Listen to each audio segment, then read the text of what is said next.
მოგესალმებით ძვირფასო მაყურებლებო და მსმენელებო.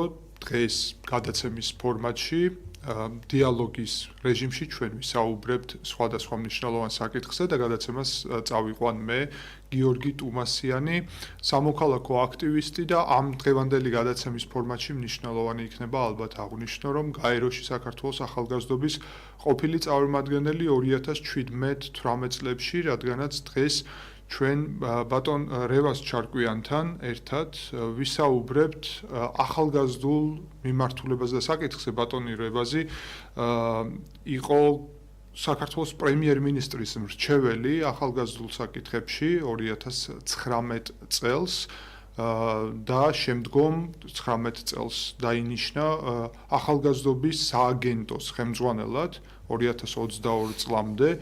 ახალგაზრდობის სააგენტო პასუხისმგებელი ორგანო იყო და დღემდეც არის საქართველოში მთავრობის ახალგაზრდული პოლიტიკის განსაზღვრასა და იმპლემენტაციაზე. შესაბამისად, ამ ჩვენი დღევანდელი დიალოგის ფარგლებში ჩვენ შეგვიძლია ძალიან ვრცლად ვისაუბროთ და დეტალურად ინფორმაცია მოგაწოდოთ მათ შორის იმაზე, თუ რა ტიპის ახალგაზრდული პოლიტიკა იყო ჩვენს ქვეყანაში, რა ტიპის პოლიტიკა არის დღეს, რა გამოწვევები არის იმ მხრივ, რომ დღეს ჩვენ ხედავთ, რომ ქვეყანაში არის შექმნილი ღრმა პოლიტიკური და სამოქალაქო კრიზისი, ახალგაზრდობა მეტწილად დგას ქუჩაში უწყვეტად უკვე 2 თვეზე მეტია, 96 დღე და ჩვენ ხედავთ, რომ პროტესტი გრძელდება ახალგაზრდების, ჩვენ რა თქმა უნდა ასევე ვისაუბრებთ ამ პროტესტის შინაარსზე და ახალგაზრდების პოზიციაზე, როლზე ამ მიმართულებით და რა თქმა უნდა ზოგადად ახალგაზრდობასაც გავემიჯნებით მთლიანად და მთელ პროცესს შევაფასებთ ერთად. ბატონ რევას, დიდი მადლობა მობრძანებისთვის და დაპატიჟების მიღებისთვის და ამ ფორმატში მობრძანებისთვის. ძალიან მნიშვნელოვანი ჩემი აზრით, რომ დღეს გვექნება ესეთი საინტერესო და ციგნისეული დისკუსია თქვენთან, როგორც ძალიან კვალიფიციურ სპეციალისტთან ამ მიმართულებით. პირიქით, დიდი მადლობა თქვენ მოწვევისთვის. სასიამოვნოა ყოფნა. ზოგადად მივესალმებით თქვენს აუდიტორიას.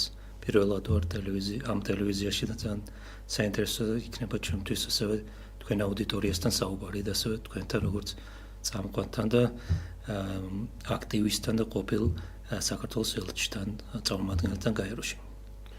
მადლობა და მადლობა რა თქმა უნდა ტელეკომპანია მედია კავშირ ობიექტივს იმისთვის, რომ ასეთი ეთერი დაგვითმეს და მინდა ვთქვა, რომ ეს ეთერი არის ძალიან ნეიტრალური, ღია, გამჭვირვალე, რაც არის რა თქმა უნდა დასაფასებელი და ობიექტური მედიის არსებობაც, ობიექტური სივრცეების არსებობა, მსჯელობის თავისუფალი სივრცეების არსებობა, ჩემი აზრით ძალიან მნიშვნელოვანი ნებისმიერ თემაზე. მე ვისურვებდი რა თქმა უნდა, რომ საზოგადოება მაუწყებელი ყოფილიყო გაცილებით უფრო ობიექტური და ღია საზოგადოებისთვის, მაგრამ სანამ ეს არ არის ჩვენს ქვეყანაში ნებისმიერი სივრცე, ნებისმიერი მედია, რომელიც მზად იქნება, რომ გახსნას თავისი ეთერი იმისთვის, რომ საზოგადოება მსჯელობდეს საკითხებზე, ჩემი აზრით ეს არის მისასალმებელი.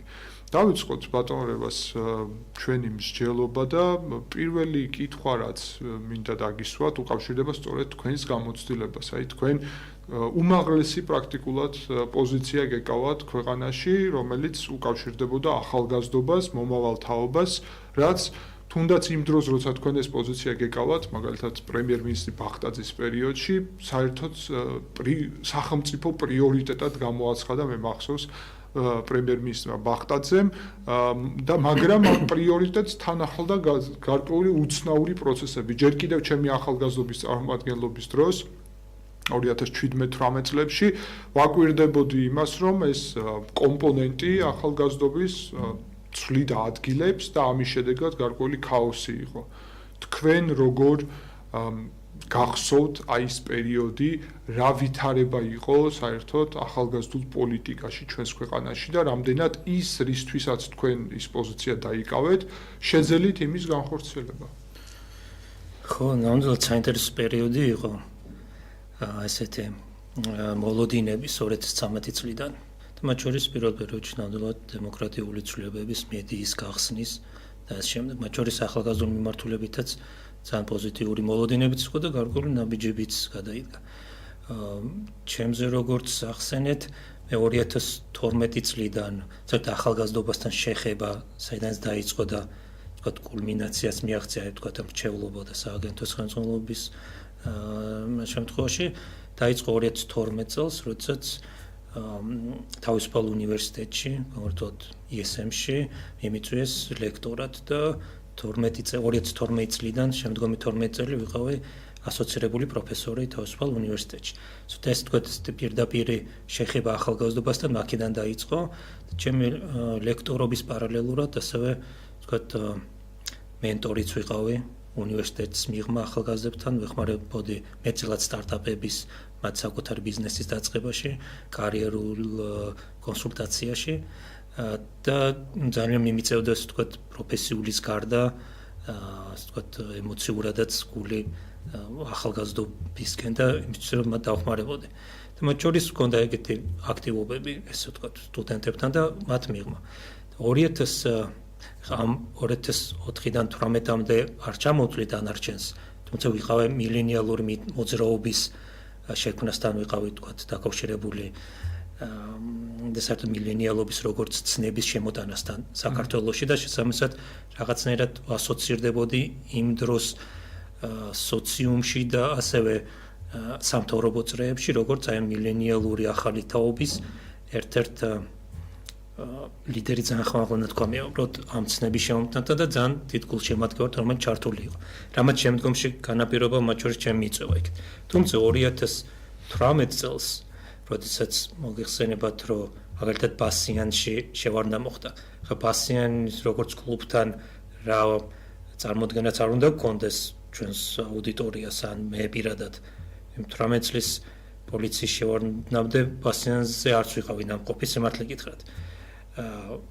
იმ მომენტში ჩემთვის ნათელი გახდა და მაშინ გადაცემებშიც გავაჟღერე ეს და მაშინაც აი იმ პროცესის უფრო სტუდენტური მხარის და მილენიალური მხარის თქვათ პოზიციონირება მოხდა ჩემი მედიასა და მთავრობისათვის. მათი მხრიდან რომ დავიკავე ძალიან კრიტიკული პოზიცია მთავრობისადმი, რომ ჩემი მაშინდელი ხედვით ეს იყო პირველი ნიშანი პოლიციური სახელმწიფოს შექმნის. და თქვი კიდევაც ეს და მაშინ კახარია იყო შინაგან საქმეთა მინისტრი და ძალიან არ მოეწონა, რა თქმა უნდა, ესეთი დახასიათება იმ მოვლენების, თუმცა ჩემთვის ნათელი იყო, არ ვიცი ხა თავად მინისტრმა ეს რა კუთხით განახორციელა ეს ოპერაცია და მის უკან რა იდგა თუ რაღაც. თუმცა დიდ სურათში და დღევანდელი რეტროსპექტივით რო გადავხედოთ, ეს იყო პირველი სერიოზული დარტყმა ოცნების და დღეს უკვე რეჟიმის მხრიდან მილენიალურ, ანუ ახალი თაობის წინ წამოწევაზე და იმ ახალ მილენიალურ კულტურაზე, რაც მოდიოდა, რასაც დღეს უკვე ჯენზის კიდე ახალი თაობის კულტურა მოყვა. და ბასიანი მაშინ იყო აღქმული მათი მხრიდან ყოველ შემთხვევაში, როგორც აი ეს ბუდე, ეს უხეშად რო ვთქვათ. და მაშინ იყო რომ მივხვდი რომ რაღაც ცუდთან მქონდა ძალიან საქმე. თან პლუს ისიც სათქმელი არის შემდგომ რაღაცების გასაანალიზებლად, რომ ერთად 2016 წლიდან უკვე შეიძლება ითქვას როგორც მოქალაქე ოპოზიციაში ვიყავი გადასული ოცნებისადმი. ვთქვათ იმისა რომ მანამდე 12-ში რა თქმა უნდა მივეცი ხმა და ამ შემდეგ იმ ცვლილებებისათვის რაც უნდა დაწყებულიყო ჩემი საზრით. 16-დან ოპოზიციაში გადასული და 18-ში უკვე ძალიან დაპირისპირებული ტექნიკურად ბასიანის, თუმცა ჩემი გადმოსახედიდან თავრობის მხრიდან ახალგაზრდული მილენიალური კულტურის, ანუ ახალი თაობის, აი ამ კერების ჩასახშობად და მაშინ როგორც დავარქენ პოლიციური სახელმწიფო შექმნისადმი. და მიუხედავად იმისა, რომ ესეთი რამ მოხდა, შემდგომ კახარიასთანაც ჰქონდა შეხვედრა მათ შორის კრეატიულ სფეროს, ვინაიდან მე კრეატიულ სფეროსაც წარმოვადგენდი პარალელურად. ვინაიდან მე თუნდაც თქვა ISM მაგ დამთავრებული და ახალგაზრდული მიმართულების გარდა ამ მიმართულებაშიც ჰქონდა საკუთარი ბიზნესი.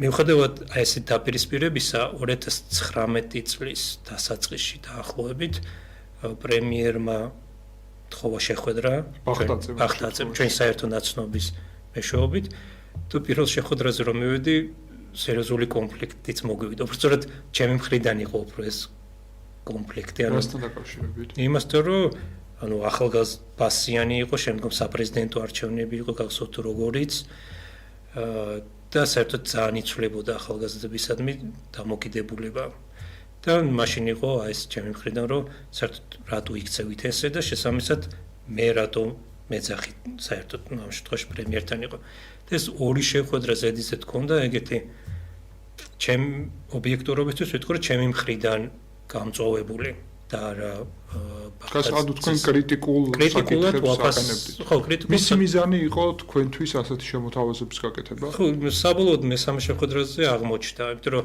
ამთხოვა პირველ შეხვედრაზე რომ მომეტანა ასე ვთქვათ, იმ მილენიალური სეგმენტის და ახალი თაობის აზრი თუ ისინი რას ითხოვენ, რა არის მათი ხედვა ქვეყნის განვითარების, სოციუმის განვითარების და ეს ორი შეხვედრა, ვთქვათ, ამ მიმართულებით რო წავიდა, მესამეზე ჩემდა აბსოლუტურად გასაკვირად შემომთავაზა მრჩევლობა, რაზეც გასაგებია რომ პირველი ასე ვთქვათ რეაქცია არ მქონდა.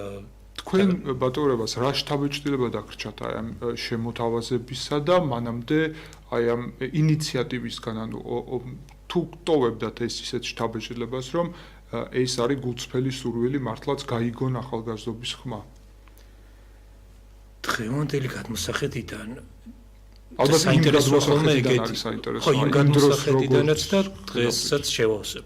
ძალიან საინტერესო ხომ ეგეთ რაღაცების ანალიზი, ვინაიდან ჩვენ ხშირად მითოლოგიზირებას ვახდენთ პროცესების პოლიტიკურის მათ შორის მთავრობაში რა ხდება და ვივიწყებთ რომ ეგ სინამდვილეში ადამიანები არიან, ვიზეც არ უნდა იყოს კონკრეტულად საუბარი.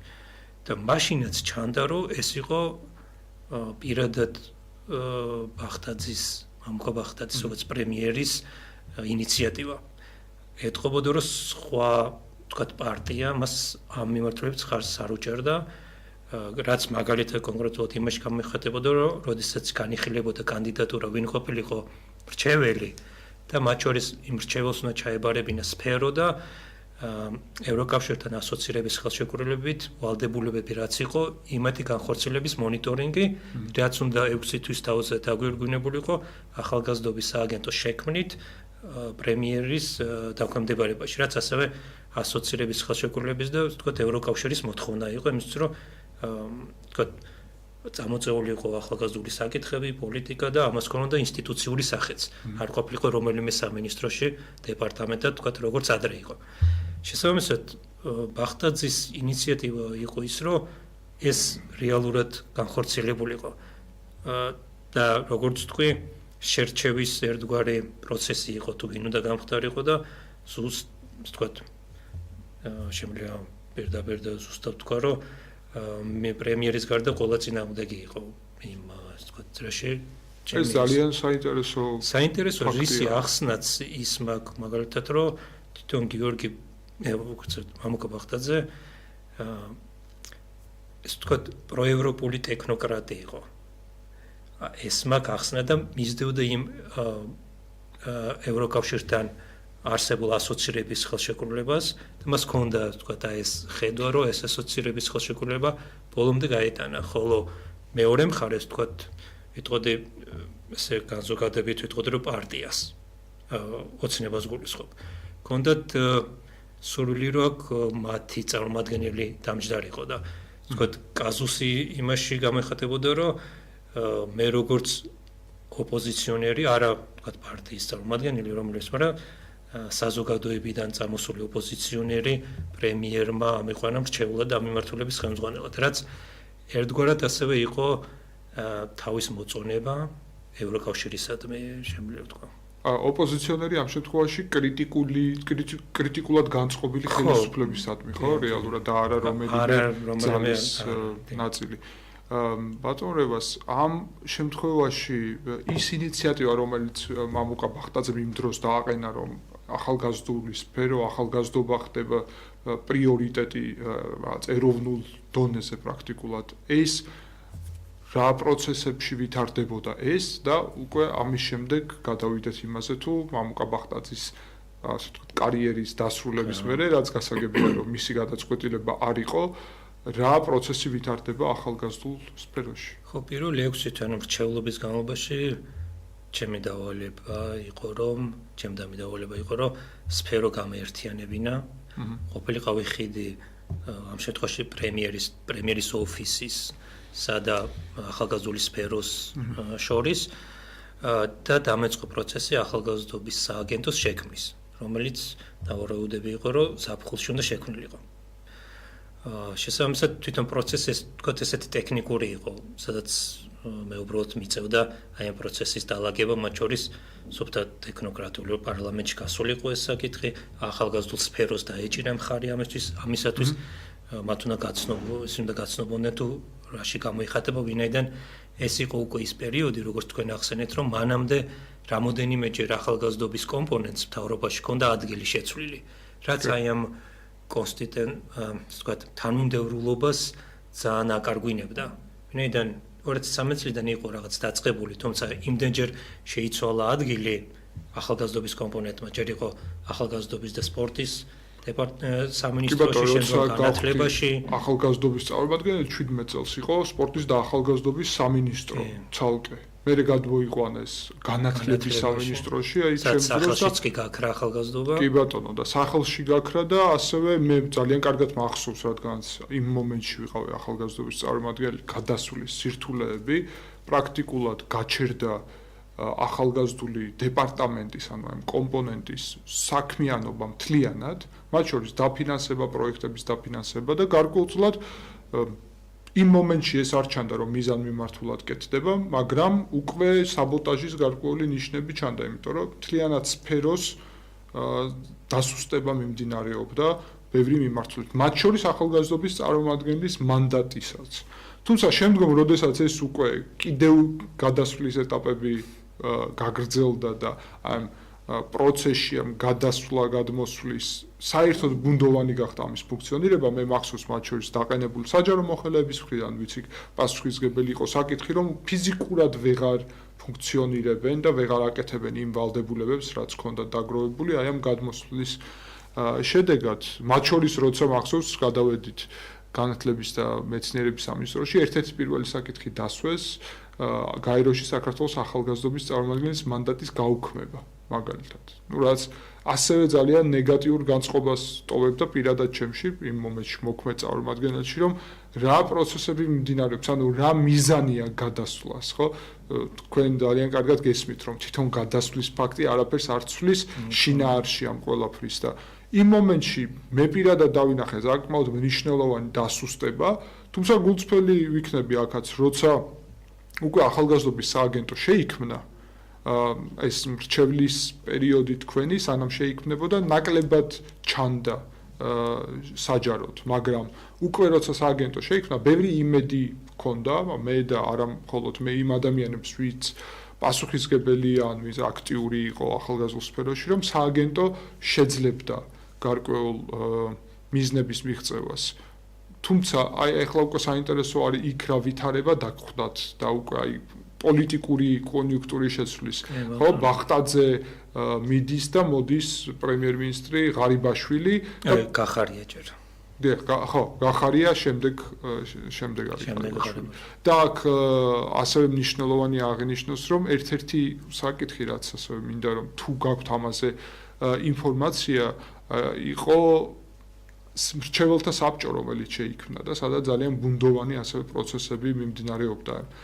სააგენტოს თან არსებული იყო, ხო, ახალგაზრდობის ორზე იყო საუბარი და მაგით იყო ბუნდოვანი. ერთს ვიტყოდი, როცა თქვენ აღნიშნეთ, რომ აი ახალგაზრდობის დასუსტება სფეროს მიდიოდა, როგორც სააგენტო შექმნამდე, სანამ ბახტაძე იყო პრემიერი, მართლა სრული კარტ ბლანში მქონდა თითქოს. რომ სრულად ახალგაზრდობის სფერო უნდა ყოფილიყო წამყვანი. თან იმ წელს ჩვენ ვიყავით ევროსაბჭოს თავმჯდომარე ქვეყანა და იქ სამი საკითხი არის და ერთ-ერთი იყო ახალგაზრდობა პრიორიტეტული, ანუ ევროსაბჭოსთვისაც, როგორც თავმჯდომარე ქვეყანას ჰქონდა ეს შეტანილი და ჩვენი ეგიდით მოხდა და ვთქვათ, ვინაიდან თავმჯდომარე ვიყავით, ევროსაბჭოს ახალგაზრდული სტრატეგია 2030-ის წარდგენა და ვთქვათ, ძალიან ნამდვილად პრიორიტეტულად იყო გამოცხადებული პრემიერობის დროს. თუმცა, როდესაც უშუალოდ სააგენტო შეიქმნა და პრემიერი ბახტაძე გადადგა, ერთკვირიანი ის იყო, ვთქვათ, შუალედი და დაიწყე, ვთქვათ, სხვა სამთავრობო, ასევე ლოკალურ ან მუნიციპალურ ხელისუფლებებთან ურთიერთობა, ჩემთვის იყო შოკი, როდესაც პირდაპირ ფრაზებად გავიგე, რომ ახალგაზრდობა და ახალგაზრდული სფერო არის ტვირთი. ეს ვისგან გაიგეთ? სამთავრობო წრეებისგან ახლა მარტივად როგორც ეროვნულ დონეზე, ასევე ადგილობრივ დონეზე. და მაშინ მივხვდი, რომ აი კიდევ მაშინ მივხვდი, რამდენად ეს იყო უშუალოდ წინა პრემიერის, ანუ ბაღდაძის ინიციატივა და არა საერთო სამთავრობო პოლიტიკის ნაწილი სინამდვილეში. და მაგან მაშინ მივხვდი, რომ რამ იქნებოდა, რამდენი ბარიერი იქნებოდა, ასე ვთქვათ, გადასალახი. და თვითონ რაც შეეხება სააგენტო შექმნას, ხო ბაღდაძის გადადგომის შემდგომ გახარიას მოსვლის პერიოდში იყო უკვე მესაუბარი, რომ ახალ შექმნილი სააგენტო უნდა დახურულიყო და მე უნდა გავეშვით კიდევაც. თუმცა გახარიამ როგორც პრემიერმა მაშინ დამიბარა, ქონდა სიმართლე გითხრათ, ეს კომპონენტი ვთქვათ, გასაშვებად დამიბარა. ესე შეიძლება ითქვას, მაგრამ ვთქვათ ეს პატივი იმიტომ ერგო რომ წერილობით არ ვთქვათ შემატყობინეს, იმიტომ რომ 2016-ში ჯერ როგორც მე როგორც კრეატიულ ბიზნესში ვიყავი, მაშინ გახარია იყო ეკონომიკის მინისტრი და მასთან ვიმუშავე აწარმოეს საქართველოს რესტრუქტურიზაციაზე და მაშინ ვიცნობდით უკვე და იმ პერიოდიდან პატივს ვცემდით ერთმანეთს, ვთქვათ, სოფთა პროფესიულად. 2018-ში ფასინდა გამომდინარე დაპირისპირება ჰქონდა და მანდაც ჰქონდა უკვე ერთ-ერთი შეხვედრა და ვთქვათ კამათი, მაგრამ აი ეს რაც ისტორია ჰქონდა ეს ვთქვათ ურთიერთობის და მისი მხრიდან და ჩემი მხრიდან ერთგვარი პატივისცემა იყო. ამიტომაც დამიბარა გასაშვებად და ისე მოხდა, რომ 1 საათის თავზე ამ საუბრის პრემიერის ოფისში მითხრა, რომ შეგვიძლია დარჩეო. და იცოდე რომ მე ვიქნები შენი ერთადერთი მხარდამჭერი მთავრობაში, სხვა რამის იმედი არ ქონდეს, უბრალოდ იცოდე სანამ მე პრემიერი ვიქნები, მანამდე შენ ხელს ვერ შეგეშლიანი. თუმცა დიდი დახმარების იმედიც არ ქონდესო. ესეც ძალიან საინტერესოა. ესეც საინტერესო არის მოსაყოლად ეს რაიმე ხა ისეთი ფორმატში ვცდილობ არ მოყვერო ჭოროობად გადაიქცეს, მიმაჩნია პირიქით ისტორია არის, რომელიც საინტერესოა პრემიერები, რომლებზეც მეც მათ შორის კონტროვერსიული წარმოდგენა მქონდა, გარკვეულ მომენტებში რა გადაწყვეტილებებს იღებენ და რეალობაში რაღაც მომენტსა და სივრცეში რა დამოკიდებულება ქონდა თურმე სინამდვილეში სხვადასხვა საკითხებთან.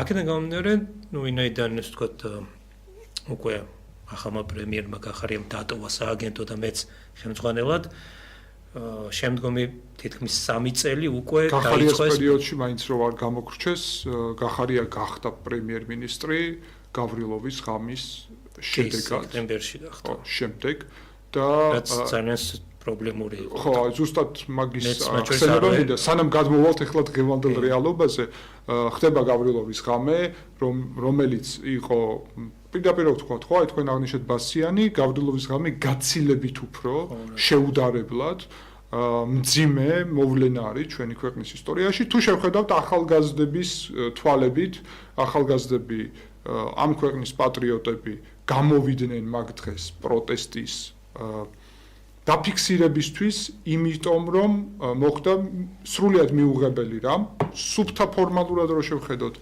საქართველოს პარლამენტის თავმჯდომარის სკამში აღმოჩნდა ოკუპანტი ქვეყნის წარმომადგენელი, ეს ღრმა პოლიტიკურ ბევრ ახალგაზრდისთვის ამის პოლიტიკური, ასე ვთქვათ, შეფასება საჭირო არ იყო, რომელი პარტია იქ მოვიდოდა ან არ მოვიდოდა, საერთოდ მეორე ხარისხოვანი იყო, ახალგაზრდებმა ვინც დაინახეს ეს კადრი და ვინც აღიქვეს ეს საფრთხეთ და დაწმებული ვარ რომ დამეთანხმებით რომ ახალგაზრდებში რაც დნმ-ის დონეზე არის დაყვანილი აღქმა იმისა ვინ არის საფრთხე და რა ტიპის საფრთხე ემუქრება ჩვენს ქვეყანას როგორც ასეც დღესაც ჩანს. ხო, შესაბამისად ახალგაზრდობა გამოვიდა. მიუხედავად ამისა, სადაც ახალგაზრდობა იდგა, გახარია ხდება პრემიერ-მინისტრი, რაც ძალიან ნეგატიურ განწყობას იწვევს მათ შორის ახალგაზრდებში, იმიტომ რომ პირადად მეც და ძალიან ბევრი როგორც ახალგაზრდობის წარმომადგენელი ახალგაზრდებთან ერთად გახარიას გადადგომის მოთხოვნით აქციებში მონაწილეობდით, მაგრამ რატომ არის საინტერესო რაც თქვენ აღნიშნეთ ახლა პარალელურად გამოდის რომ ფაქტობრივი რეალობა არის რომ მიუხედავად ამ პროცესებისა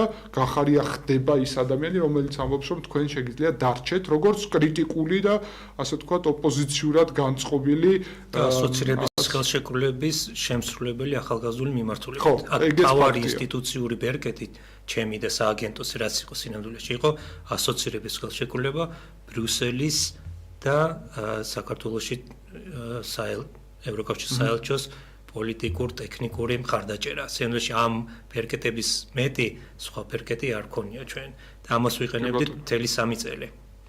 და ამ რეალობაში მნიშვნელოვანია თვითონაც ამბობს როგორც თქვენ ბრძანეთ რომ მაგრამ დახმარების იმედიც არ უნდა კონდეს იმიტომ რომ გამოდის რომ სისტემა რაც მე შევაფასე წეგან რომ ჩემი დანახულიდან 2017 წლიდანვე სისტემა ახალგაზრდულ სფეროს სერიოზულად ასე ვთქვათ ხელს უშლიდა და აპრკოლებდა ეს პრაქტიკულად გარკვეულწილად კიდე გამოდის რომ ინდივიდუალური პასუხისგებლობის შედეგად ბახტაძის და გახარიასი მეტწილად რაღაცეების შენარჩუნება მოხდა ან ბალანსის დაჭერა ხო მაგრამ რომ არა ეს მიუხედავად იმისა რომ მათი ამორჩეველი არც ერთის არ ყოფილა კი ბატონო იქ ხო ამ შემთხვევაში ჩვენ პოლიტიკურად ამას საერთოდ არ ვაფასებთ არამედ ფაქტობრივად ვამბობთ კი ბატონო სისტემა ამ შემთხვევაში 17 წლიანი როდესაც კვირიკაშვილი იყო პრემიერ-მინისტრი და რომელიც ასევე ძალიან უცნაური გარებოებების შედეგად გადადგა ანუ აქ უკვე ნათელი არის რომ არსებობს სისტემა და არსებობენ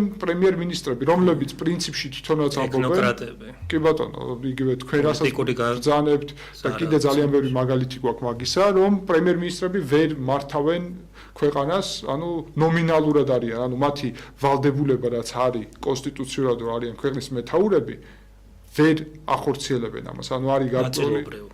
ხო, ტექნიკურად ნაწილობრივ ახორციელებენ, მაგრამ ის ფაქტი რომ საკუთარ თუნდაც აი გახარიას ეგ შეფასება რაც თქვენ თქვით რომ ვერ უზრუნველყოფდა თქვენს მხარდაჭერას, მაგრამ ოფისის მხარდაჭერას კი და ხელთ და იმას უზრუნველყოფდა რომ ხელშიშლა არ ყოფილიყო, რაც ასევე შეგვიძლია ჩავთვალოთ მხარდაჭერა, თუმცა იმის იქით უფრო პარტიაზე და გარკვეულ ზუსტად მაგას ვაბადო იკვეთება რომ იქ არის ერთობლიობა და მაგის ყველაზე კარგი მაგალითი თვითონ პრემიერების ცვლილება არის როგორც ასეთი, მაგრამ მოდით გადავიდეთ უკვე შემდეგ ეტაპზე, ხო? პირველი კითხვა აქ არის ის რომ აი ეს გავრილოვის ღამის ასე ვთქვათ კრიზისი ახალგაზრდობასთან მიმართებით გახარიასთან ერთად როცა თქვენ აი ამ ახალგაზრდობის სააგენტოში უკვე საქმიანობთ რა ხერხებით და რა მექანიზმებით ფიქრობდით რომ შეიძლება ამის შედეგად ის დამწვარი ხიდები აღდგეს რაც დაიცვა და უკვე შემდგომ რა ხდება მაგის შემდეგ როცა იცვლება ეს ვითარება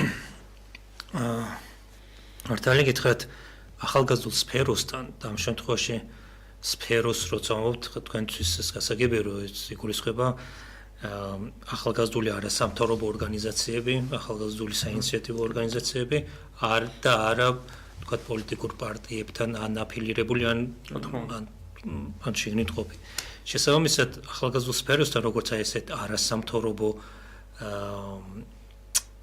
თქვათ სფეროსთან და ახალგაზრდულ აქტივიზმთან მათთან საკმაოდ გაადვილდა ხიდების აღდგენა. ვინაიდან აქ პოლიტიკური კომპონენტი რა თქმა უნდა ზოგადად ჩემშიც იყო და მათშიც როგორც ინდივიდებში იყო, თუმცა ის გეგმა რაც ჩემგან და ჩვენი გუნდიდან, სააგენტოს გუნდიდან მოდიოდა, რომ ასოცირების ხელშეკრულების ფარგლებში შეგვეძლო საქართველოში აგვეშენებინა ახალგაზრდული საქმიანობის youth work რასაც ქვია და უფრო მარტივად რომ გავმართოთ მაყურებლისთვის არაფორმალური განათლების სისტემა. მხოლოდ ამას არ მოიცავს, მაგრამ ახლა სიმარტივისთვის რომ ძალიან არ გაგვიგრძელდეს, ანუ არაფორმალური განათლების სისტემის და ახალგაზრდული საქმიანობის, როგორც ახალგაზრდების გაძლიერების, განვითარების, მათი ჩართულობის საზოგადოებაში და შემდეგ ამ ეკოსისტემის შექმნის ძალიან დიდი შანსი მოგვეცა. თან ესტონური მოდელით. ესტონურ მოდელს რატო უსვამ ამ შემთხვევაში ხას, რომ ესტონური მოდელი ახალგაზრდული საქმიანობის და არაფორმალური განათლების არის ევროკავშირში აღიარებული როგორც ყველაზე საუკეთესო და ეფექტური მოდელი. მთელი გაგიკვირდება და მთელი ევროკავშირის ვთქვათ მასშტაბით. და მაშინ იყო ზუსტად ეს გაცვლა ესტონელებთან, მათი მოდელი ჩამოვიტანეთ, ადაპტირება ხდებოდა საქართველოსთან, რომელიც უნდა მომხდარიყო როგორც ეროვნულ დონეზე, უფრო პოლიტიკის დოკუმენტების და სტრატეგიების და კანონების დონეზე. ასევე უფრო მეტწილად რეგიონებში, ანუ მუნიციპალურ დონეზე, ვინაიდან ახალგაზრდული საქმიანობა ეს არის მუნიციპალური აქტივობა. ვინაიდან ახალგაზრდებს უწევამბობთ, გულისხმობთ 14-დან 29 წლამდე, ანუ როგორც მოზარდებს, ასევე სტუდენტებსა და ახალგაზრდებს. ისინი ცხოვრობენ კონკრეტულ მისამართებზე და ამიტომ იგულისხმება, რომ მუნიციპალური აქტივობა არის, სფერო არის, ვთქვათ. ამიტომაც ჩვენ ამ ესტონური მოდელის ფარგლებში, რომელსაც საბოლოოდ უნდა შეექმნა ეკოსისტემა, რომელიც აქვე თავიდან შემდგომში ვარ დამოიწყდეს, რომ იმდენად ადაპტირდა ქართულ რეალობასთან და იმხელა სახეცვლილება განიცადა, რომ ქართული მოდელი დაერქვა ბრიუსელში DG NIR-ის და DG EAC-ის მხრიდან. და მეტიც DG NIR-მა, ანუ ესენი არიან ის ევროკავშირის ინსტიტუციები, ვინც განათლება ახალგაზრდობაზე და ასევე ინტეგრაციაზე მუშაობენ. მათ მიერ აღიარებული იქნა ქართული მოდელი, როგორც სამაგალითოდ და ჩვენ ეს იყო 2020 წელს, როდესაც ჰქონდა შემოთავაზება ამ მოდელის გავრცელების ევროპის აღმოსავლეთ პარტნიორობის სხვა ქვეყნებში. ეს თან არა მარტო თეორიული იყო, ერთი წლის დაწყებული იყო, ხა გადავახდით ცოტა, მაგრამ იმისთვის რომ აი სურათი დაგანახოთ, სიამოვნებაში რამაც მათ შორის სფერო გააერთიანა აი ამ იდეის გარშემო და რამაც ეს ხიდები, ვთქვათ, აღადგინა და უნდა ითქვას, რომ როგორც გამოჩნდა სააგენტოსა და სფეროს შორის აღდგა ხიდი და არა სფეროსა და მთლიანად მთავრობას შორის. თუმცა ჩვენ გასაგებია, რომ მთავრობას წარმოადგენთ, მეტიც პრემიერის ოფისს და ადმინისტრაციას წარმოადგენთ, მაგრამ თავი აქ ის იყო, რა ხდება შემდეგ ეტაპზე, აი უკვე რომ თქვენი გადადგომის და ასე ვთქვათ, დატოვების პერიოდი, რომელ პერიოდს ემთხვევა? ანუ უკვე ახალი პრემიერ-მინისტრი არის ამ პერიოდში, ღარიბაშვილი? ღარიბაშვილი არის, კი, ესეც საინტერესოა. როდის მოდის ღარიბაშვილი ხელისუფლებაში და 21 წლის მარტში. და თქვენ ტოვებთ 22 წლის არა. ხო, პრინციპში 1 წლის 22 წლის თებერვალში. რა იცვლება ახალი პრემიერ-მინისტრი, ახალი და ძველი ამავდროულად, ხო? პრემიერ-მინისტრ ღარიბაშვილის ვითარებაში, თქვენს ყოველდღიურ საქმიანობაში და აი იმ თავისუფლებაში, რომელიც თქვენ გქონდათ პრაქტიკულად, როგორც ამას. კი, სხვა შორის გახარიას დროს, როგორც პრემიერის დროს, ნამდვილად სრული თავისუფლება გქონდა და ამ ეკოსისტემაზეც ახლა თეორიად რო არ გამოჩნდეს. ევროკავშირისგან აღიარებაც და შემოთავაზება გავრცელების დაფუძნებული იყო უკვე პრაქტიკის შედეგებზე. და შესაბამისად 2 სიტყვით ვიტყვი, რომ იმ 2 წელიწადში სანამ ღარიბაშვილი მოვიდოდა, ჩვენ ეროვნულ დონეზე უკვე გქონდა გარკვეული სამთავრობო სტრატეგია შემუშავებული, სამოქმედო გეგმა, ასოცირების ხელშეკრულების სამოქმედო გეგმაში უკვე შევიტანეთ ცვლილებები, მათ შორის 2027 წლისთვის, სადაც გავაფართოვეთ ევროკავშირიდან ვალდებულებები ჩვენი დაფინანსების, მათ შორის დავამყარეთ ესტონეთთან ურთიერთობა და ამ შემდეგ. და რაც ძალიან მნიშვნელოვანი არის, დავიწყეთ მუნიციპალიტეტებში ადგილობრივი ეკოსისტემების შექმნა. ანუ ახალგაზრდული მუშაკის, როგორც ვინაიდან ახალგაზრდული საქმიანობა ევროკავშირში არის პროფესია, მოგეხსენება. ჩვენთან ეს საკმაოდ რთული იყო ამის აღიარების პროცესი. როგორც ეგეთი აღიარებული არ იყო, ჩვენ დავიწყეთ ის პროცესი, რომელიც ჩემი გადადგომიდან ცოტა ხანში უკვე ინერციით დასრულდა და სხვა შორის შევიდა განათლების სისტემის. ჯერ კიდევ 17 წელს როცა ვიყავი, იმ დროს უნდა ყოფილიყო ეგ მახსოვს მაგაზე საუბარი და არა და არ მიდიოდა წინ, არა და ნუ ეგ დიდი წარმატება იყო ჩვენი სააგენტოს, რომ ეგ როგორც პროფესიად ჩამოყალიბების უკვე საფუძველი არსებობს. ეხლა უკვე ამნიშნულობა ამ რეჟიმის დროს, მაგრამ ჩვენ რომ მოვასწროთ ყველა ის დღევანდელი რეალობის განხილვაც, რა იცვლება ღარიბაშვილის პრემიერობიდან? რა დატოვებთ თქვენ სამსახურს? ის იცვლება, რომ იმ წინა 2 წლის განმავლობაში 25 მუნიციპალიტეტში უკვე იყო დაწყებული რეფორმა და ხელშესახები, უკვე ყავდათ სერტიფიცირებული ახალგაზრდული მუშაკები, დაფინანსებული და გაძლიერებული ახალგაზრდული არასამთავრობო ორგანიზაციები. თვითონ იმ 25 მუნიციპალიტეტს შევუქმნით მათთან მუშაობით მუნიციპალური ახალგაზრდული სტრატეგია და სამოქმედო გეგმა და ბიუჯეტი ჩავადებინეთ. ანუ მთელი ეს პროცესი დაწყებული არის. 2 სიტყვით. კი ბატონო. და თებერვლიდან, მარტიდან 21 წლის, როდესაც მნიშვნელოვანია, რომ სააგენტო პრემიერი და რის ოფისიდან ჩამოიტანეს უკვე ახალ სამინისტროში, რასაც ერქვა კულტურის, სპორტისა და ახალგაზრდობის სამინისტრო და წულუკიანი დაინიშნა, ფაქტობრივად იმ დღიდან მოვიდა დირექტივა, რომ თითქმის ყველა პროექტი უნდა გაგვეჩერებინა. გარდა კემპებისა, საზაფხულო ბანაკებისა.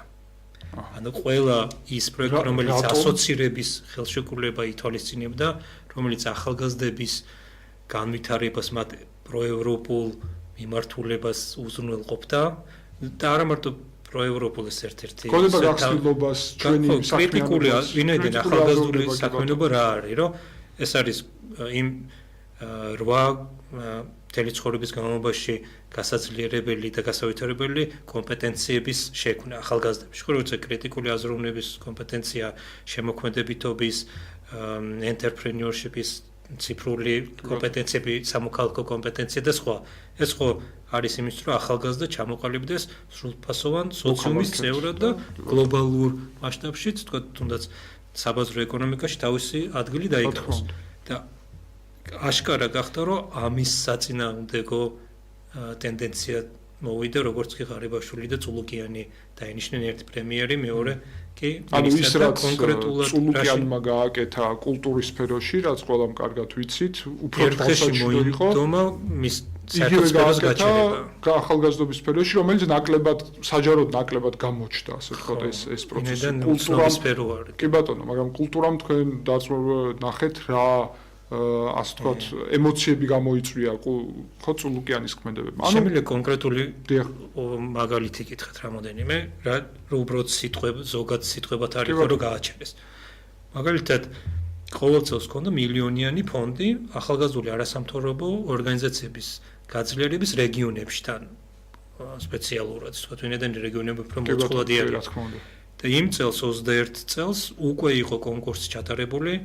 ჟიური, რომლის 5 წევრიდან 3 იყო საერთაშორისო ორგანიზაციის წარმომადგენელი, მხოლოდ 2 სააგენტოს, იმის რომ ობიექტურად შერჩეული იყო, 25 მუნიციპალიტეტის, 10-ვე რეგიონის 25 მუნიციპალიტეტის 32 არასამთავრობო ახალგაზრდული ორგანიზაცია უკვე ფინანსდებოდა ამ მილიონი ლარით. იმის რომ ადგილზე არაფორმალური განათლება განეხორციელებინათ, რაც ლოკალურ ახალგაზრდებს ჭირდებათ და არა თბილისიდან დანახული რა საჭიროებები ունი, უკვე გამარჯვებულები იყვნენ, მათ იცოდნენ ამის შესახებ და დარჩენილი იყო მხოლოდ ტრანშის განხორციელება. რასაც მოუსწრო ამ დროს სამინისტროში გადასვლამ და მინისტრის მოადგილემ მოგთხოვა ამ პროექტის საერთოდ ფონდის გაუქმება და უნდა შეგვეთხოვინებინა 32 ახალგაზრდული ორგანიზაციის, რომ ისინი ამ თანხას ვერ მიიღებდნენ. და მიზეზი იყო, რაც თქვი, რომ მათი მხრიდან, რომ ჩვენ არ ვიცით ეს ორგანიზაციები რა საქმიანობენ და რა სიზამენ და რაში დახარჯავენ ამ ფულს. გასაგებია იყო, ეხლა ეს არაფორმალური საუბარიც იყო და ამიტომ ყველაფერს ვერ თქვი, მაგრამ გასაგები არის. და ეგეთი რამოდენიმე პროექტი პირდაპირ დავალებით გაჩერდა. ამ შემთხვევაში კითხვა არის ასევე იმასთან დაკავშირებით, თქვენი სამსახურის დატოვება, ანუ რა პერიოდს ემთხვევა და რა მიზეზით ხდება, ასე ვთქვათ. ორი ეტაპი ქონდა, რომ სადღაც ზაფხულში უკვე გადავწყვიტე, რომ დამეტოვებინა სამსახური, ვინაიდან რამოდენიმე ესეთი პროექტი გაჩერდა და ფაქტობრივად განახევრებული იყო ჩვენი საქმიანობა. გასაგებია. და ამიტომ აზრს ვეღარ ვხედავდი, იმიტომ რომ გასაგები იყო რა ტიპის ცვლილებაც მოხდა მთავრობაში ასევე და შემდეგ, თუმცა მაშინ იმდენად დიდი დახმარება იყო ევროკავშირის, ბრიუსელის და ადგილობრივი წარმომადგენლობის, რომ მათი მხრიდან იყო თხოვნა, რომ იმდენად დიდი ინვესტიცია გვაქვს ჩადებული ახალგაზრდობის განვითარებაში, თქვენ სააგენტოში, აი ამ რეფორმაში და ამ თქვენს ეკოსისტემაში, რომ გთხოვთ იქნება ბოლომდე გამოვიყენოთ, მივიყვანოთ შანსი და გასაგებია, რომ ბრიუსელიდან არ ჩანს ესე კარგად აქ მიმდინარე თან ესე სწრაფად არ ჩანს და ამიტომ ვთქვათ, გავუწიე დავთანხმდი, რომ დავრჩენილიყავი. მაგრამ როდესაც უკვე თუმცა შემოდგომაზე მე რო არ გადავდექი აი ამ ზაფხულში მომევიდა შეტყობინება, რომ ჩემით უნდა წავსულიყავი. და ამისათვის შემოიყვანეს სახელმწიფო აუდიტი. რასაც მე თქვი რომ უბრალოდ ისე ვერ გადავდგები, ვინაიდან ჩემი ვალდებულებები მაქვს მინიმუმ წლის ბოლომდე მივიყვან და ისედაც იმას ვისწამ. და აუდიტის შემოყვანასთან ერთად ალბათ გაგიგიათ მაინც იმედი არ ქონიათ ეგეთი გამოცდილება, მაგრამ რა ის თქვათ კეთილის სურვილი შუამავალი მოვიდა, რომელმაც მითხრა რომ ცოდო ხარ პროკურატურისთვისო. რის გამოც სიმართლედ პირიქით გამიჩნდა. სულილი რომ ზუსტად მაგის გამო არ გადავდგარიყავ, ეს ხო შემოდგომა არის, აუდიტი მიმდინარეობს, შემოწმება. ჯერ ეს ერთი, ну, ეს თქვა სუფთა ემოციური საკითხი, რომ ესეთ ჩანტერს უბრალოდ არ დავექვემდებარები. მეორე რომ მე რო გადავდგარიყავ, ეს სხვა აღიარება, რომ ესე იგი მე რაღაცას რაღაც დარღვევები არის. და სხვა შორის სამთვარმა აუდიტმა ვერაფერი ვერ აღმოაჩინა, რაც ძალიან გასაკვირი იყო. მაშინ ჯერ კიდე როგორც ჩანს რაღაც ბარიერები არსებობდა. და ვინაიდან ამის ლოგიკა იყო საჭირო ჯერ კიდევ და დასაბუთება. ზუსტად. და ვინაიდან წლის ბოლოს აღმოჩნდა რომ ამ ბერკეტითაც ვერ გამიშვეს, მიხოთ იმისა რომ შინაგანად მინდოდა როგორც თქვი უბრალოდ აი თხოვნით რჩებოდი, ვთქვათ აი ევროკავშირ და სფეროსი მათ შორის უნდა ხაზი გავუსვა. იანვარში, როდესაც გეცოდინებათ რომ ფორმალურად არის ხოლმე შტატში, არა შტატში მყოფი ხელშეკრულებით ყოფი თანამშრომლების, რომლებიც 90-დან 60 კაცს წარმოადგენენ, მათი ფორმალური დამტკიცება ხდება სამინისტროს და მეორე მთავრობის ადმინისტრაციის მიერ. იანვარი რო დადგა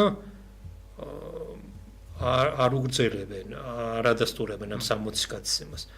და მე ძალიან გულუბრყვილოდ ვცდილობდი რომ შემეხსენებინა რომ ეს 60 კაცი რომლებიც ჩემამდეც ესენი სააგენტოში გადმოვიდნენ აი მწინარე პერიოდიდან, რომ ზოგს 15 წელი ქონდა დამუშავარი, ზოგს 10.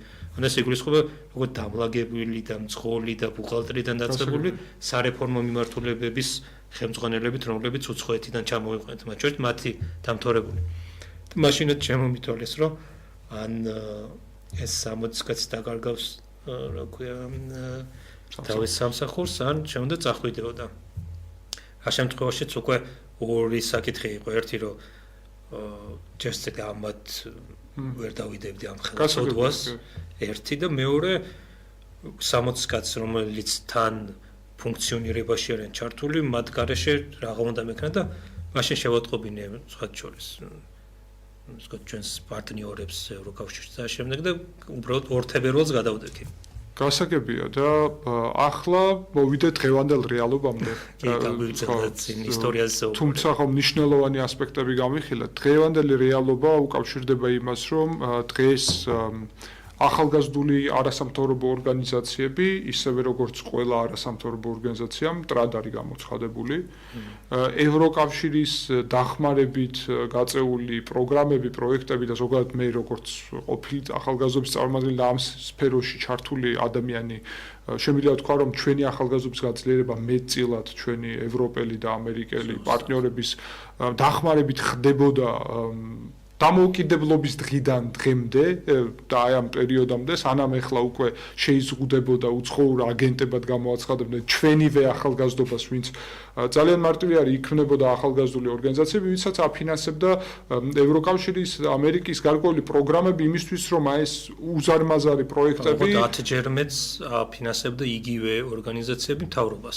ხო, რა თქმა უნდა, ზუსტად, თქვენ მთავრობას წარმოადგენთ და ყველას კარგად იცით, რომ მთავრობას რა დოზით ეხმარებოდა, მაგრამ 5% იღებდა მხოლოდ მთლიანი დაფინანსებიდან სფერო. კი, თუმცა მთავრობის მიმართ დაფინანსებაც მე ნელ-ნელა წესით, აი რაც თქვენ აღნიშნეთ, უნდა ჩასულიყო იმ ორგანიზაციებამდე, მაგრამ და ანუ იდეა ახალგაზრდული სფეროში ხო მთავრობაში არ დევს, არამედ დევს რეალურ ახალგაზრდებში, ვისი გაძლიერებაც უნდა იყოს. დღეს ახალგაზრდობა არის გამოცხადებული მტრად.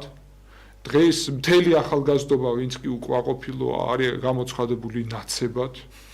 ბჭყალებში ცხადია. არავინ იცის სამი წელი ნაცი ვიყავი. ხო, არავინ იცის საერთოდ რაზე არის საუბარი, ხო, მაგ ლოგიკით ახლა მეც საინტერესო ის არის რომ მეც და თქვენც ამ სფეროში საქმიანობით ამ ხელისუფლების დროს და დღეს ვდგავართ ამ პროტესტის ნაწილი ვართ, იმ ახალგაზრდებთან ვიცი დგას, არასდროს ყოფილ ვართ პარტიის წევრი, ხო, ხვალსია და არც ვართ არც ერთი პარტიის წევრი, მაგრამ ის რომ დღეს შენ აკრიტიკებ იმას, რომ ფაქტობრივად გაჩერებული არის უკანონოდ ევროკავშირში გაწევრიანების პროცესი და მათ შორის ეს გულისხმობს, რა თქმა უნდა, იმ ვალდებულებების შესრულებას, რაც ჩვენ გვაქვს ახალგაზრდობის გაძლიერების მხრივ, იმიტომ რომ ერთია ევროპული ახალგაზრდობა, სადაც კრიტიკულ აზროვნებას ასწავლის შენ ახალგაზრდას, რაც თქვენ ბრძანეთ და მეორე არის მაგალითად ბელარუსული ან რუსული ტიპის ახალგაზრდობა, სადაც არის ბანაკების მოწყობა, აი საინტერესო დამთხევა არის, ხო? პიონერული ბანაკები, რაც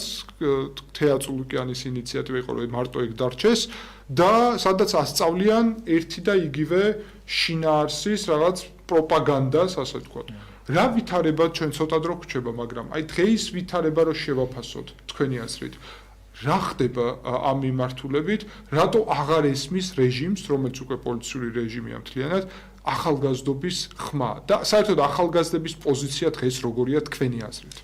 ხო, რატო არ ესმის ძალიან ლოგიკურად მარტივი არის, იმიტომ რომ რეჟიმად ჩამოყალიბდა ქართული ოცნება, ავტოკრატიული მიმართულება და უკვე გადაჭრა ის ხაზი, რომლითაც უკან დასაბრუნებელი აშკარად აღარ აქვს მხოლოდ ზრდა მიმდინარეობს ავტოკრატიის, რომლის საწინააღმდეგოც არის ის ახალი თაობა, რომელიც გაზრდილია დაბადებულია და გაზრდილია და დამოუკიდებელ საქართველოში, მეტნაკლებად დამოუკიდებელ თავისუფალ სივრცეში, რომელსაც განათლების სისტემაც უკეთესი შეხვდა.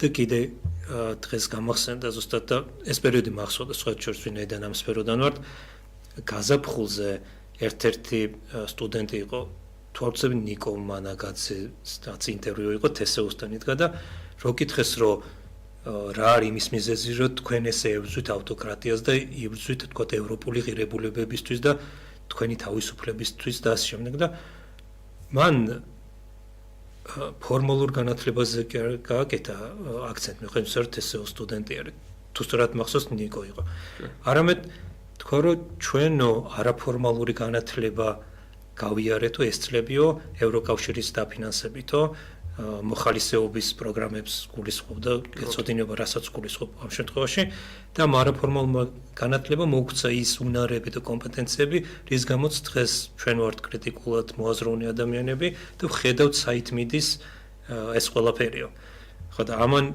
ის მაჩვენა რამხელაძელა არაფორმალურ განათლებას და ახალგაზრდულ საქმიანობას და ეს თაობა, როგორც მილენიალური, ასევე მithumetes Gen-Z თაობა, გაზრდილი არის აი ამ თავისუფალ სივრცეში იმის წოდნით, რომ ჩვენ ევროპისკენ მივდივართ, რომ ევროპაში არის თავისუფლება, დემოკრატია, კარგი ცხოვრება, რომ მათ შორის ძალიან ევროპული, მათ ქართული გაგებით ის ქართული იდენტობა, რომელიც ჩვენი ქონდა შევიტანოთ და არაფერი ევროპული არ ეწინააღმდება რა თქმა უნდა ქართული იდენტობას ეს არის ჩვენი მოდელი უნდა გამختارიყოთ საერთოდ წამყვანი რაც არ გახდა როგორც ხო ზუსტად და ანუ ეგეთი ახალი თაობა ახალგაზრდობა რომელიც ამ იდეალებზე არის და ამ იდენტობით არის პირდაპირ ტერი რა თქმა უნდა ავტოკრატიის და ამიტომაც ერო ეს ერთიანად მოხდა ამ შემთხვევაში როგორც ჩანს ოცნება და რეჟიმმა ჩარეცხა ახალი თაობა თუ წინა რეჟიმმა ჩარეცხა წინა თაობა ამათ ცდილობა აქვს რომ ახალი თაობა ჩარეცხონ ბატონებას ძალიან დიდი მადლობა დღევანდელი ჩვენი დისკუსიისთვის ძალიან მკაფიოდ გამოიკვეთა ის გამოცდილება რაც გვაქვს და გამოდის რომ დღეს რეჟიმად ჩამოყალიბებული სისტემა თავის თავს ეწინააღმდეგება და ახალგაზრდობას და ახალგაზრდობა ყოველთვის თავისუფლების ადარაჯოზე იდგება მადლობა ყურადღებისთვის, ძვირფასო მაყურებლებო, ჩვენ შეხვდებით შემდეგ კვირაში.